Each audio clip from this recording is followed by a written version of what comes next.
ಎಲ್ಲರಿಗೂ ನಮಸ್ಕಾರ. ನಾನು ಪ್ರತಿಭಾ ನಂದಕುಮಾರ್, ನಟಿ ಹಾಗೂ ರಂಗ ನಿರ್ದೇಶಕಿ.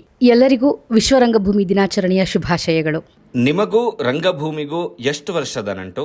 ಆ ನಂಟು ಆರಂಭ ಆಗಿದ್ದು ಯಾವಾಗ? ನನಗೂ ರಂಗಭೂಮಿಗೂ ಒಟ್ಟಾರೆಯಾಗಿ ಒಂದು 17 ವರ್ಷದ ನಂಟು. ಈ ರಂಗಭೂಮಿಯ ಒಂದು ಪಯಣ ಶುರುವಾಗಿದ್ದು ನಾನು 8ನೇ ತರಗತಿಯಲ್ಲಿರುವಾಗ. ಹೇಗೆ ಅಂತ ಹೇಳಿದ್ರೆ, 8ನೇ ತರಗತಿಗೆ ನಾನು MES ಶಾಲೆಗೆ ಸೇರಿಕೊಂಡಾಗ ಅಲ್ಲಿ ಪ್ರತಿಭಾ ಕಾರಂಜಿಗೆ ಒಂದು ನಾಟಕವನ್ನು ಮಾಡಿಸ್ತಾ ಇದ್ದರು. ಮೋಹನ್ ಸರ್ ಅಂತ ಅವರ ಹೆಸರು. ಅವರು ನನಗೆ ನಾಟಕದಲ್ಲಿ ಒಂದು ಪ್ರಮುಖ ಪಾತ್ರವನ್ನು ಕೊಟ್ಟರು. ವಿಷಜ್ವಾಲೆ ಎಂಬ ನಾಟಕದಲ್ಲಿ ದುರ್ಗಸೇನ ಎಂಬ ಒಂದು ಪಾತ್ರವನ್ನು ಕೊಟ್ಟರು. ಆಗ ನಾವು ಪ್ರತಿಭಾ ಕಾರಂಜಿಲಿ ಭಾಗವಹಿಸಿದಂತಹ ನಾಟಕ ರಾಜ್ಯ ಮಟ್ಟಕ್ಕೆ ಆಯ್ಕೆಯಾಗಿತ್ತು. ಅಲ್ಲಿಂದ ನನ್ನ ಒಂದು ರಂಗಭೂಮಿಯ ಪಯಣ ಶುರುವಾಯಿತು ಅಂತ ಹೇಳ್ಬೋದು.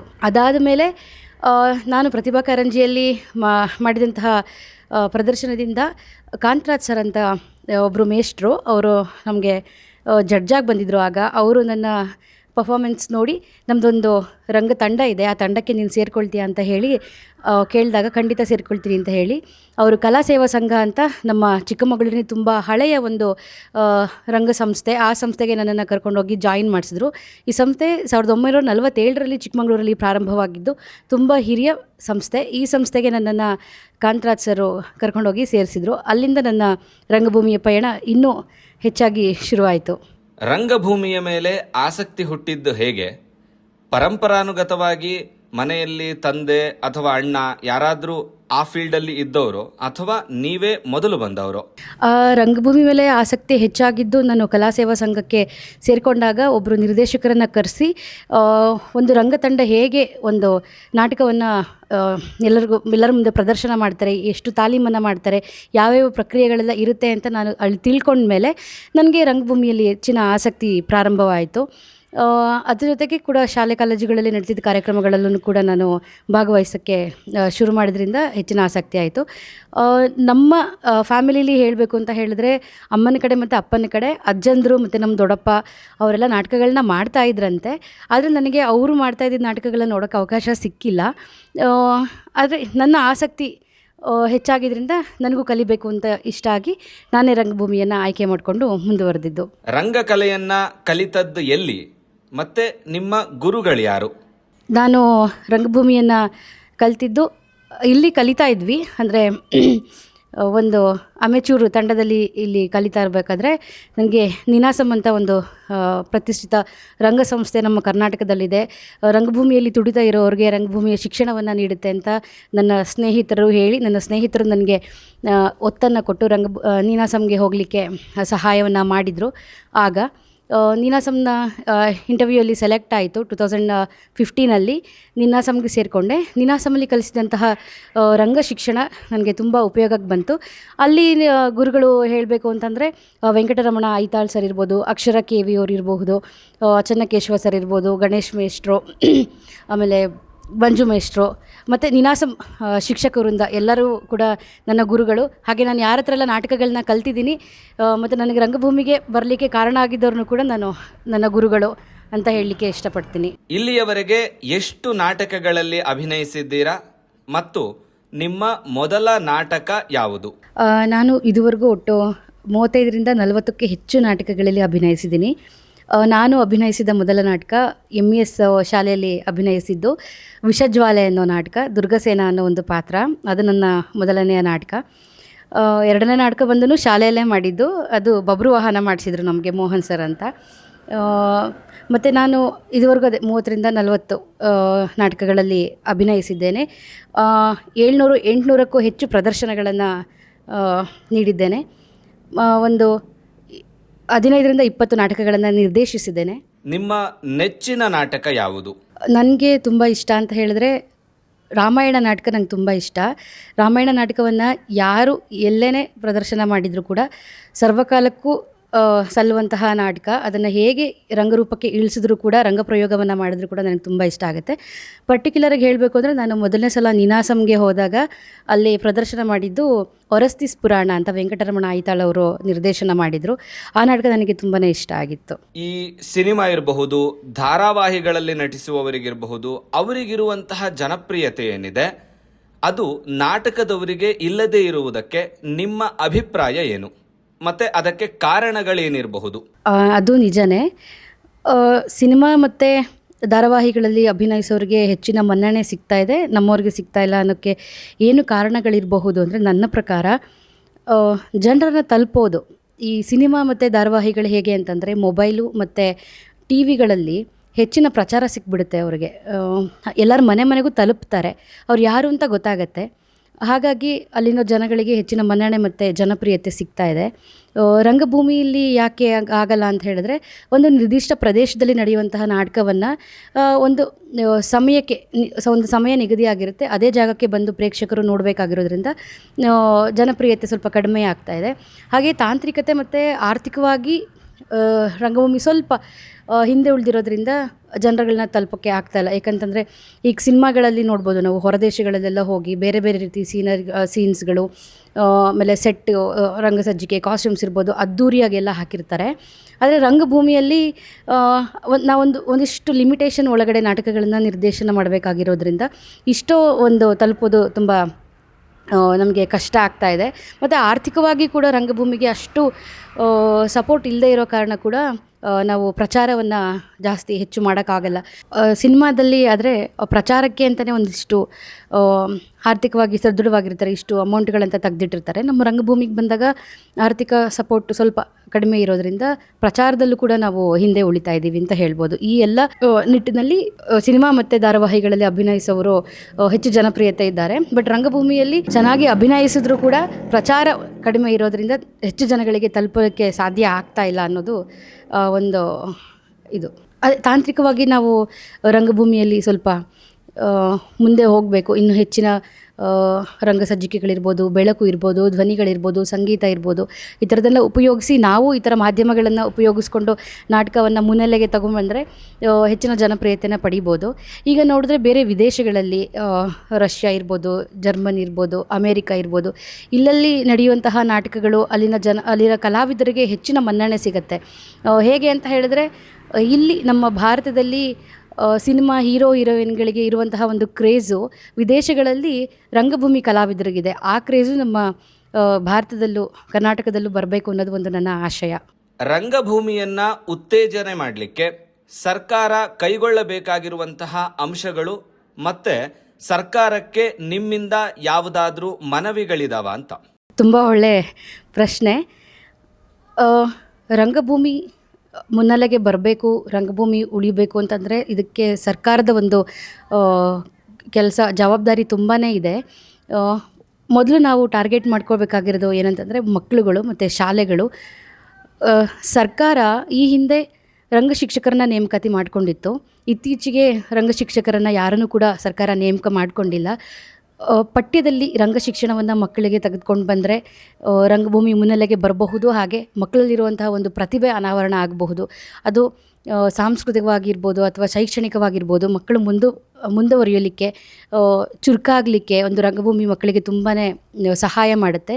ಈ ನಿಟ್ಟಿನಲ್ಲಿ ಶಿಕ್ಷಣದಲ್ಲಿ ರಂಗಭೂಮಿಯನ್ನು ಸರ್ಕಾರ ಖಂಡಿತವಾಗ್ಲೂ ತರಬೇಕು ಅನ್ನೋ ನನ್ನ ಉದ್ದೇಶ. ಹಾಗೆ ಇತ್ತೀಚಿನ ದಿನಗಳಲ್ಲಿ ರಂಗಶಿಕ್ಷಕರನ್ನು ಸರ್ಕಾರ ನೇಮಕ ಮಾಡಿಕೊಂಡ್ರೆ ಹಲವಾರು ರಂಗಭೂಮಿ ಕಲಾವಿದರಿಗೆ ಬದುಕೋಕ್ಕೆ ಒಂದು ಆಸರೆ ಆದಂಗೂ ಆಗುತ್ತೆ, ಮಕ್ಕಳಿಗೆ ರಂಗಭೂಮಿ ತಲುಪಿದಾಗೂ ಆಗುತ್ತೆ. ಮತ್ತು ಶಾಲೆಗಳಲ್ಲಿ ಅಥವಾ ಬೇರೆ ಬೇರೆ ಸ್ಥಳಗಳಲ್ಲಿ ಸರ್ಕಾರ ರಂಗಶಿಕ್ಷಣದ ಬಗ್ಗೆ, ರಂಗಭೂಮಿ ಉಳಿವಿನ ಬಗ್ಗೆ ಕೆಲವೊಂದು ಕಾರ್ಯಕ್ರಮಗಳನ್ನು ಹಮ್ಮಿಕೊಳ್ತಾ ಇದೆ. ಬಟ್ ಇನ್ನೂ ಒಂದಿಷ್ಟು ಕೆಲಸಗಳನ್ನು ಹೆಚ್ಚಿನ ಒತ್ತು ಕೊಡಬೇಕು ರಂಗಭೂಮಿಗೆ ಅನ್ನೋದು ನನ್ನ ಉದ್ದೇಶ. ರಂಗಕ್ಷೇತ್ರಕ್ಕೆ ನಿಮ್ಮ ಕೊಡುಗೆ ಏನು? ರಂಗಕ್ಷೇತ್ರಕ್ಕೆ ನನ್ನ ಕೊಡುಗೆ ಅಂದರೆ, ನಾನು 2016ರಲ್ಲಿ ನೀನಾಸಂ ಮುಗಿಸ್ಕೊಂಡು ಬಂದಾದಮೇಲೆ ನೀನಾಸಮು, ರಂಗಾಯಣ, ಸಾಣೇಹಳ್ಳಿ ಇಲ್ಲೆಲ್ಲ ಕಲಿತಂತಹ ಒಂದು ಅನುಭವವನ್ನು ಯುವ ಪೀಳಿಗೆಗೆ ತಲುಪಿಸಬೇಕು ಅನ್ನೋ ಉದ್ದೇಶದಿಂದ ಚಿಕ್ಕಮಗಳೂರಲ್ಲಿ ಒಂದು ರಂಗತಂಡವನ್ನು ಕಟ್ಟಿಕೊಂಡು ನಾವು ಮುಂದುವರಿತಾ ಇದ್ದೀವಿ. ನಮ್ಮ ತಂಡದ ಹೆಸರು ಬಂದು ತೆರೆಯ ಸಿರಿ ಕಲಾ ಸಂಘ ಅಂತ. ಈಗ ಇತ್ತೀಚೆಗೆ ನಾವು ರಿಜಿಸ್ಟರ್ ಮಾಡಿಸಿದ್ವಿ. ಈ ಹಿಂದೆ ಹಾಗೇನೇ ಕೆಲಸ ಮಾಡ್ತಾ ಇದ್ವಿ.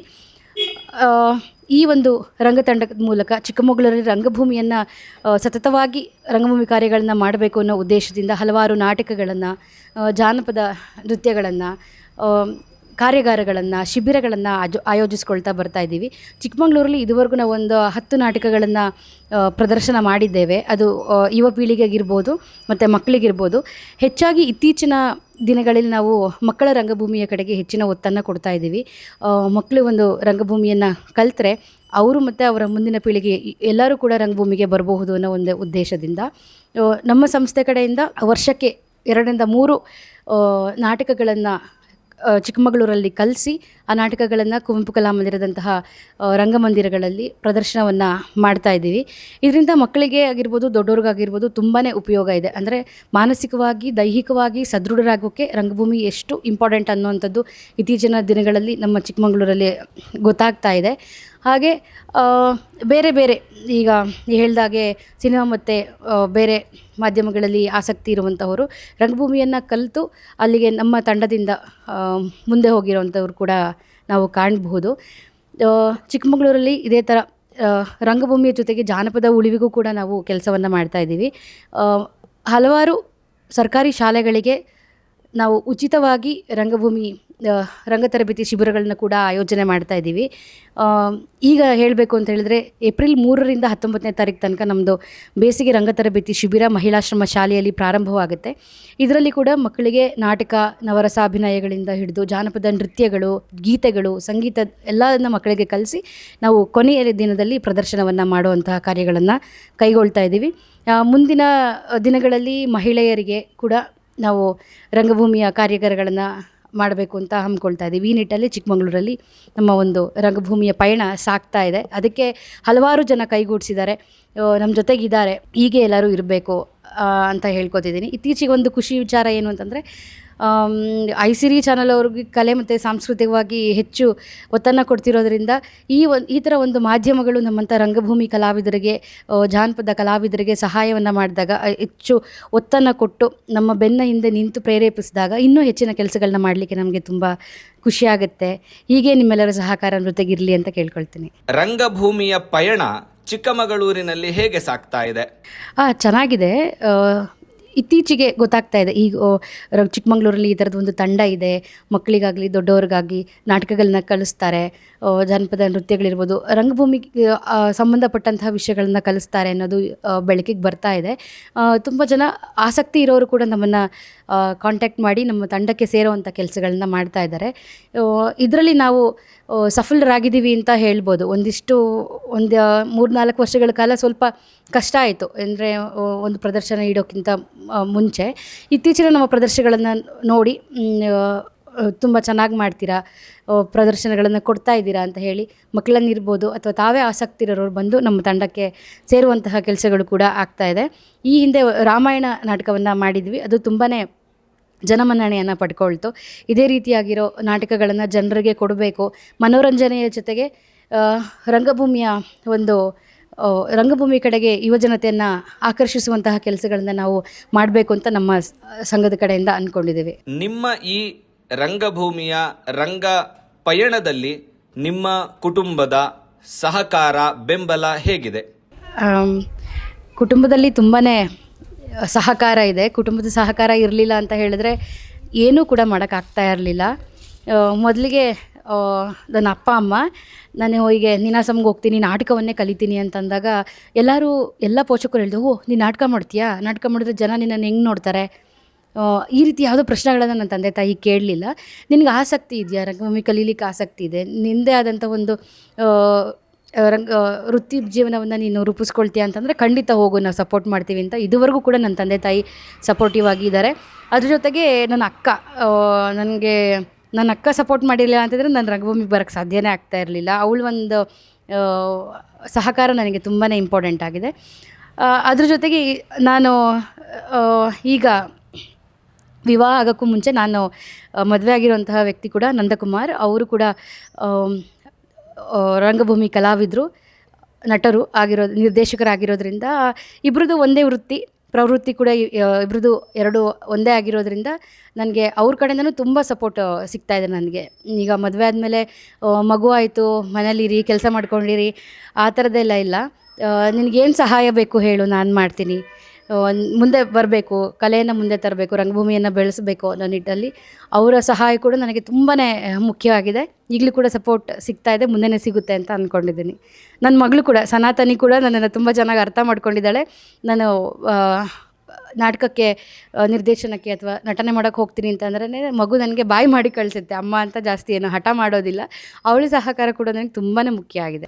ನನಗೆ ರಂಗಭೂಮಿ ಬರಲಿಕ್ಕೆ ಪ್ರೇರಣೆ ಅಂತ ಹೇಳಿದ್ರೆ, ರಂಗಭೂಮಿ ನಾಟಕವನ್ನು ಮಾಡ್ತಾ ಇದ್ದಾಗ ತುಂಬ ಖುಷಿಯಾಗೋದು. ಅದ್ರ ಜೊತೆಗೆ ನಾನು ಚಿಕ್ಕವಳಿದ್ದಾಗ ನನ್ನ ಅಜ್ಜಿ ನಮ್ಮ ಅಜ್ಜಿ ಊರಿಗೆ ಕರ್ಕೊಂಡು ಹೋಗಿದ್ರು ತರೀಕೆರೆಗೆ. ಅಲ್ಲಿ ನಮ್ಮ ಮುತ್ತಾತಂದು ಒಂದು ಫೋಟೋ ಇತ್ತು, 6 ಅಡಿ ಕಟೌಟು, ದುರ್ಯೋಧನನ ಪಾತ್ರ ಹಾಕಿದ್ರು. ಅವರು ನೋಡಿದಾಗ ಅಬ್ಬಾ ಎಷ್ಟು ಚೆನ್ನಾಗಿ ಕಾಣಿಸ್ತಾರೆ, ಹೆಂಗಿದ್ದಾರೆ ಅಂತ ಕೇಳಿದಾಗ ಅವ್ರ ಬಗ್ಗೆ ನಮ್ಮ ಅಜ್ಜಿ ಹೇಳಿದರು, ತುಂಬ ಚೆನ್ನಾಗಿ ಪಾತ್ರ ಮಾಡ್ತಾಯಿದ್ರು, ಅವರು ಗರ್ಜಿಸಿದ್ರೆ ಇಡೀ ವೇದಿಕೆನೇ ನಡಗೋಗ್ತಾ ಇತ್ತು. ಆ ಒಂದು ಮಾತುಗಳು ನಂಗೆ ತುಂಬ ಇಂಪ್ಯಾಕ್ಟ್ ಆಗ್ತಿತ್ತು. ಅದಾದಮೇಲೆ ನಾನು ಹಿಂಗೆ ಸ್ಕೂಲ್ಗಳಲ್ಲೆಲ್ಲ ನಾಟಕ ಮಾಡಿದಾಗ ತುಂಬ ಜನ ಬಂದು ಮಾತಾಡ್ಸೋದು, ತುಂಬ ಚೆನ್ನಾಗಿ ಮಾಡ್ತೀಯ ಅಂತ ಹೇಳೋದು, ಇದು ಎಲ್ಲ ಇಲ್ಲೇ ಮಾಡ್ತಾ ಇದ್ದೀವಲ್ಲ, ಇಷ್ಟು ಜನ ನಮಗೆ ಪ್ರೇರೇಪಿಸ್ತಾ ಇದ್ದಾರೆ, ಖುಷಿ ಪಡ್ತಾ ಇದ್ದಾರೆ ಅಂತ ಹೇಳಿದಾಗ ಮುಂದೆ ಇನ್ನೂ ದೊಡ್ಡ ಸಂಸ್ಥೆಗಳಲ್ಲಿ ಕಲಿತು ಯಾಕೆ ಮಾಡಬಾರ್ದು ಅನ್ನೋ ಒಂದು ಆಸಕ್ತಿನೂ ಕೂಡ ಬಂತು. ಅದ್ರ ಜೊತೆಗೆ ನಾವು ಮಹಾಮಾಯಿ ಅಂತ ಒಂದು ನಾಟಕ ಮಾಡಿದ್ವಿ. ನೀನಾಸಂ ಅವರು ಧನಂಜಯ ದಿಡಿಗ ಅಂತ ನಮಗೆ ನಿರ್ದೇಶನ ಮಾಡೋಕ್ಕೆ ಬಂದಿದ್ದರು. ಆವಾಗ ತುಂಬ ನನಗೆ ಇಂಪ್ಯಾಕ್ಟ್ ಆಯಿತು. ರಂಗಭೂಮಿಯನ್ನು ನಾನು ಒಂದು ವೃತ್ತಿಯಾಗಿ ತಗೋಬೇಕು, ಇಲ್ಲಿಗೆ ಹೋಗಬೇಕು, ಟ್ರೈ ಮಾಡಬೇಕು, ನೀನಾಸಂಗೆ ಹೋಗಬೇಕು, ಟ್ರೈ ಮಾಡಬೇಕು ಅಂತ ಈ ರೀತಿಯಾಗಿ ನನಗೆ ಇಷ್ಟ ಆಯಿತು. ರಾಜ್‌ಕುಮಾರ್ ಅವ್ರದ್ದು ನಟನೆಯನ್ನು ನೋಡುವಾಗ, ಉಮಾಶ್ರೀ ಅವರು ಅಭಿನಯಿಸುವಾಗ ನಾನು ಒಬ್ಬರು ನಟಿ ಆಗಬೇಕು, ಇವ್ರ ಥರನೇ ಒಂದು ಅಭಿನಯಿಸಬೇಕು ಅನ್ನೋದು ಒಂದು ಆಸಕ್ತಿ ಹೆಚ್ಚಾಗ್ತಾ ಹೋಯಿತು. ರಂಗಭೂಮಿ ಒಂದು ಜೀವಂತ ಪ್ರಕ್ರಿಯೆ.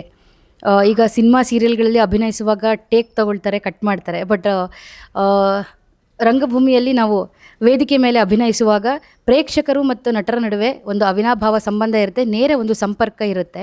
ಇದು ಪ್ರಮುಖವಾಗಿ ಬೇಕಾಗಿರುವಂಥದ್ದು. ಆದರೆ ಇತ್ತೀಚಿನ ದಿನಗಳಲ್ಲಿ ಪ್ರೇಕ್ಷಕರ ನಡುವೆ ಮತ್ತು ನಟರ ನಡುವೆ ಒಂದು ಅವಿನಾಭಾವ ಸಂಬಂಧಗಳು ಹೆಚ್ಚಾಗಿ ಬೆಳಿಬೇಕು. ಈಗ ರಂಗಭೂಮಿಯಲ್ಲಿ ಮತ್ತು ಹೊರಗಡೆ ಏನು ಆಗ್ತಾಯಿದೆ ಅಂತ ಹೇಳಿದ್ರೆ, ಮಕ್ಕಳುಗಳಿರ್ಬೋದು ಅಥವಾ ನಾವು ಹಿರಿಯರು ಇರ್ಬೋದು, ಹೆಚ್ಚು ಮಾಧ್ಯಮಗಳ ಮೇಲೆ ಅಡಿಕ್ಟ್ ಆಗಿ OTT ಪ್ಲ್ಯಾಟ್ಫಾರ್ಮ್ಸ್ ಇರ್ಬೋದು, TV ಇರ್ಬೋದು, ರೀಲ್ಸ್ಗಳಿರ್ಬೋದು, ಈ ಥರದ್ದೆಲ್ಲ ಹೆಚ್ಚಾಗಿ ನೇರ ಒಂದು ಸಂಭಾಷಣೆಗಳೇ ತುಂಬ ಕಡಿಮೆಯಾಗಿದೆ. ಕಣ್ಣಲ್ಲಿ ಕಣ್ಣಿಟ್ಟು ನೋಡುವಂತಹ ಒಂದು ಕೆಲವೊಂದು ಇದೇ ಆಗ್ತಾ ಇಲ್ಲ. ನಾವು ಯಾರು, ನಮ್ಮ ಅಸ್ತಿತ್ವ ಏನು, ನಮ್ಮ ಸಂಸ್ಕೃತಿ ಏನು ಅನ್ನೋದು ನಮ್ಗೆ ಯಾರಿಗೂ ತಿಳುವಳಿಕೆ ಇಲ್ಲ.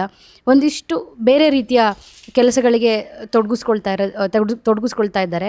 ದೈಹಿಕವಾಗಿ ಮತ್ತು ಮಾನಸಿಕವಾಗಿ ನಾವು ಚೇತನರಾಗಿರಬೇಕು, ಖುಷಿಯಾಗಿರಬೇಕು ಅಂತ ಹೇಳಿದ್ರೆ ರಂಗಭೂಮಿ ತುಂಬಾ ಅವಶ್ಯಕ.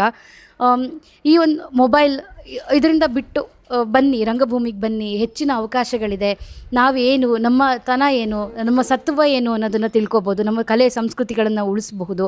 ರಂಗಭೂಮಿ ಅಂದರೆ ಕೇವಲ ನಟನೆ ಮಾತ್ರ ಅಲ್ಲ. ಒಂದು ರಂಗ ಪ್ರದರ್ಶನ ಆಗಬೇಕು ಅಂತ ಹೇಳಿದ್ರೆ ಅದರಲ್ಲಿ ಸಂಗೀತ ಇರಬೇಕು, ಬೆಳಕಿರಬೇಕು, ವಸ್ತ್ರ ವಿನ್ಯಾಸ ಇರಬೇಕು, ರಂಗ ಸಜ್ಜಿಕೆ ಇರಬೇಕು, ಮಾತುಗಳಿರಬೇಕು, ಒಂದು ಜನರ ಮತ್ತು ಪ್ರೇಕ್ಷಕರ ನಡುವೆ ಒಂದು ಅವಿನಾಭಾವ ಸಂಬಂಧ ಇರಬೇಕು. ಇದು ಎಲ್ಲ ಸೇರಿ, ತಾಂತ್ರಿಕವಾಗಿ ಎಲ್ಲ ಅಭಿನಯ ಎಲ್ಲ ಸೇರಿ ಒಂದು ರಂಗಭೂಮಿ ಆಗುವಂಥದ್ದು.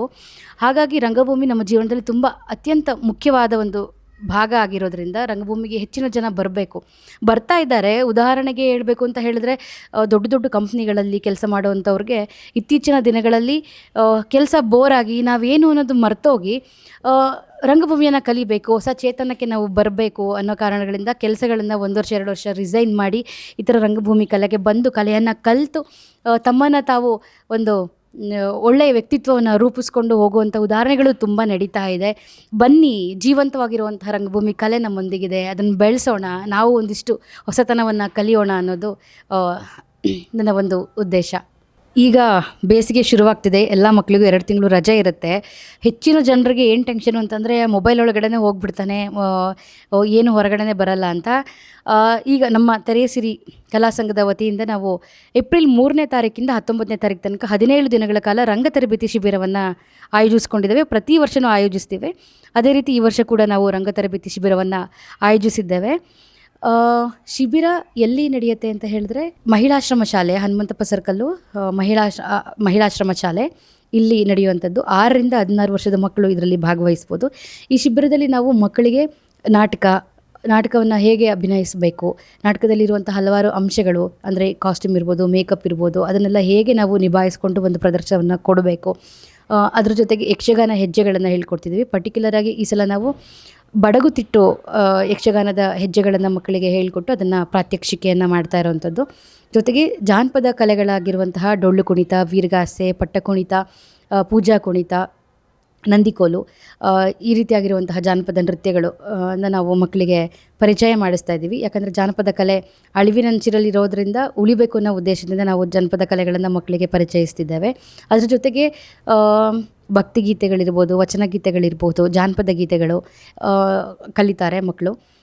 ಮತ್ತು ಕಥೆ ಕವನಗಳು, ದಿನಕ್ಕೆ ಒಂದು ಕತೆ ಕವನಗಳಿರುತ್ತೆ. ಮಕ್ಕಳ ಕೈಲೇ ಕತೆ ಕವನಗಳನ್ನು ರಚಿಸೋವಂಥದ್ದು, ಚಿತ್ರಕಲೆಗಳನ್ನು ಬಿಡಿಸೋವಂಥದ್ದು. ಹಾಗೆ ಮಕ್ಕಳಿಗೆ ವಿಶೇಷವಾಗಿ ಮಕ್ಕಳು ನೋಡಬೇಕಾಗಿರುವಂತಹ ಸಿನಿಮಾಗಳನ್ನು ಪ್ರದರ್ಶಿಸುವಂಥದ್ದು ಇಲ್ಲಿ ನಡೀತಾ ಇದೆ. ನಿಮಗೂ ಆಸಕ್ತಿ ಇದ್ದರೆ ರಂಗಭೂಮಿಯಲ್ಲಿ ಕಲೆಯನ್ನು ಉಳಿಸಬೇಕು, ಮಕ್ಕಳಿಗೆ ಕಲೆಯನ್ನು ಪರಿಚಯಿಸಬೇಕು ಅನ್ನೋ ಉದ್ದೇಶ ನಿಮ್ಮದಾಗಿದ್ದರೆ ದಯವಿಟ್ಟು ನಮ್ಮ ಶಿಬಿರಕ್ಕೆ ಮಕ್ಕಳುಗಳನ್ನ ಸೇರಿಸಿ ಅಂತ ಕೇಳ್ಕೊಳ್ತೇನೆ.